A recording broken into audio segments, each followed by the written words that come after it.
मैं जनपद के सभी शिक्षा मित्र भाइयों से एक अपील करता हूं, विशेषकर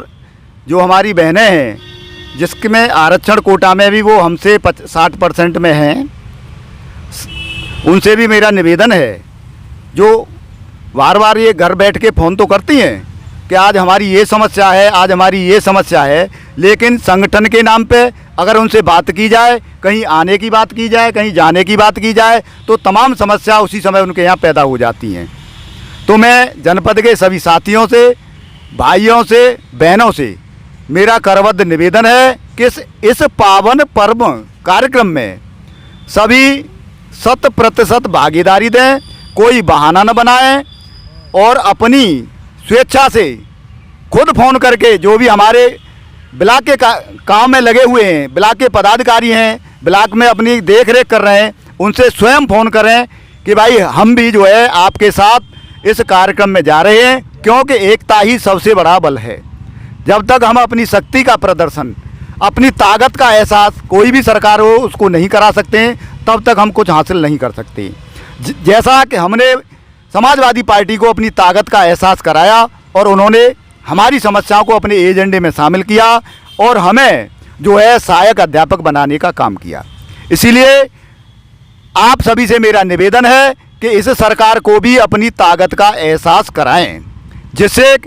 समय बहुत नज़दीक है, चुनाव होने वाले हैं। अगर हम अब भी अपनी ताकत का एहसास कराने से चूक गए तो फिर भविष्य में हमारा कुछ होने वाला नहीं है। इसीलिए जनपद के सभी भाइयों एवं बहनों से, विशेषकर बहनों से मेरा करबद्ध निवेदन है, जो खाली बैठकर व्हाट्सएप पर काम करती हैं और खाली फ़ोन पर अपनी बात करती हैं अपनी समस्या के लिए, क्योंकि आपने हमारा संख्या बल भी कम किया है, आप संख्या बल में भी बहुत ज़्यादा हो, लेकिन जहाँ संघर्ष की बात आती है, कहीं आने जाने की बात आती है, तो आप सबसे पीछे रहती हो।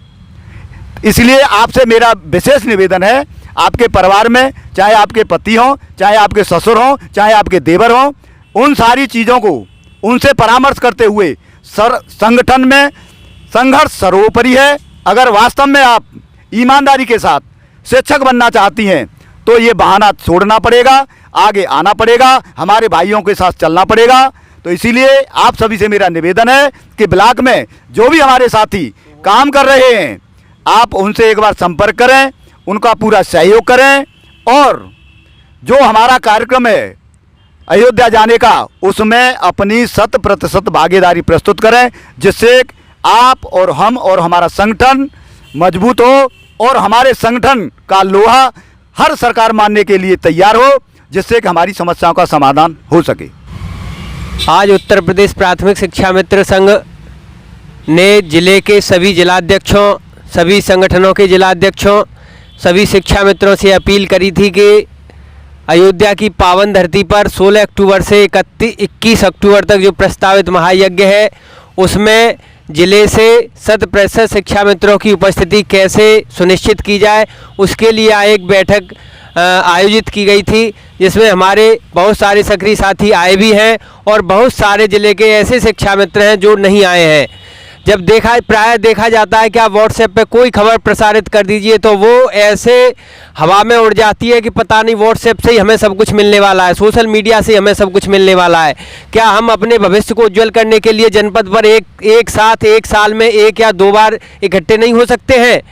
और जहाँ तक 16 अक्टूबर से 21 अक्टूबर तक प्रस्तावित हवन की बात है, तो वो एक ऐसे महापुरुष द्वारा किया जा रहा है जो किसी राजनीतिक संगठन से नहीं है। आदरणीय राजू दास महाराज जी के नेतृत्व में जो हवन यज्ञ किया जा रहा है, वो हमारे लगभग 5000 शिक्षा मित्र साथी जो दिवंगत हुए हैं उनकी आत्मा की शांति के लिए, प्लस बचे हुए शिक्षा मित्रों के उज्जवल भविष्य के लिए किया जा रहा है।